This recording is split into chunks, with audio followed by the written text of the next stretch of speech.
Ismim Kamron, tuning sohasida 8 yildan beri ishlayman. O'zi yoshligimdan tuning sohasiga qiziqish bo'lgan. Mashinalar rasman chizib yurardim. Mashina bozoriga yaqin edi uyimiz. Mashina bozoriga chiqardik, mashina yuvardik, mashinalarni aylanib ko'rardik. Mana shunaqa tirikchilik ham qilganmiz. Zayniddan aka degan elektrik bor o'zi, Sergelida. Tanisa ham kerak ko'pchilik o'zi.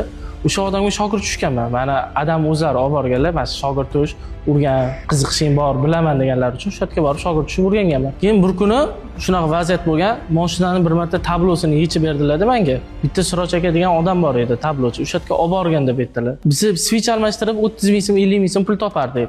Ularga tabloni olib chiqib berdim. 5 minut vaqt ketmadi, bitta lenta aylantirib berdilar-da. Bizning tilda diodni aylantirib berib 50 ming so'm pul oldilar. Bir kuni ishga kech bordim o'zim aybim bilan. Ustozim keyin mendan jahli chiqib haydab yubordi ishdan. Haydab yuborgandan keyin nima qildim? Men tuningga bordim. Chunki menga o'zi tuning yoqyapti. Shu narsaga qiziqish bor edi. Shu soha bo'yicha keyin qiziqib ustozimdan o'rgandim va shu soha bo'yicha ketdik. Undan keyin birinchi bo'lib Sergelida bitta boks ochganman. U kasapraflarni joyida, yaxshi joy emas edi.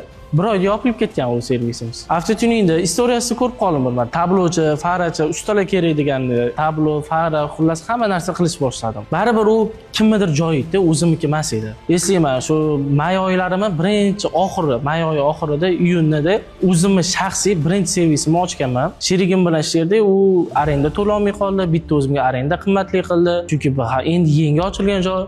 Uni ham yurg'izolmadi, o'tam yopildi. Cartex Toshkent bo'lgan hozirgi nomi. O'sha yerda ishlashni boshladim Oybek akalar bilan. 2 yilcha ishladim. U yerda o'sha подписчиklarim ko'p, o'sha hamma taniydi.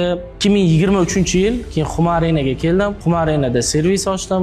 Yaxshi, yomon emas, zo'r bo'lib yurib ketishni boshladi. Hozirgacha mana 3 yil bo'lgansa, shu Xumarenada ishlash boshladim. Xumoda zo'r bordi, ishlarimiz yaxshi. Bu narsalarni o'rganish bizga juda qimmatga tushgan, joyda kuydirganmiz, yondirganmiz. Xullas hamma narsalar bo'lgan. Ish bor joyda kamchilik bo'lgan bizda. Shu narsani oldini olishlik uchun sizlarga o'rgatib boraman. Shu profilda endi poni o'zim yurg'izaman. Endi podpiska tashab, layklarni bosib, poddержка qilib turasizlar degan umiddaman.